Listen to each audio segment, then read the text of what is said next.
PTI वजीर आजम की all parties conference में शिरकत करेगी। बानी पीटीआई ने मंजूरी दे दी। कौमी मामला है, मुल्क की खातिर एपीसी में शिरकत करेंगे। बानी पीटीआई का बयान। फवाद चौधरी का ऑल पार्टीज कॉन्फ्रेंस में बानी पीटीआई को भी मदऊ करने का मुतालबा। सितंबर में हुकूमत के खिलाफ बड़ी तहरीक शुरू होने का दावा कर दिया।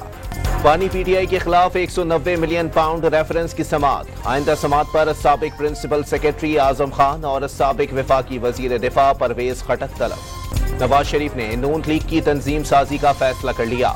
साबिक वजीर आजम के मुल्क गिर दौरों के लिए शेड्यूल की तैयारियां।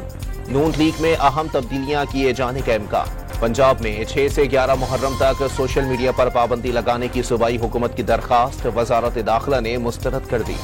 एडवांस टैक्स निफाज के खिलाफ एहतजाज। पाकिस्तान पेट्रोलियम डीलर्स एसोसिएशन के एक ग्रुप का हड़ताल से लाताल्लुकी का ऐलान। मुल्क भर में बेशतर पेट्रोल पंप से खुले हैं। 100 से 200 यूनिट वाले सार्फिन को भी रगड़ा। बुनियादी टैरिफ में 7 रुपए 12 पैसे फी यूनिट इजाफा। सेल्स टैक्स और सरचार्ज के बाद फी यूनिट कीमत 65 रुपए तक पहुंच जाएगी। एफपीआर में आला सतह पर बड़े पैमाने पर अफसरान की उखाड़ पछाड़ का सिलसिला जारी। इनलैंड रेवेन्यू सर्विस के 100 से ज्यादा अफसरान तब्दील।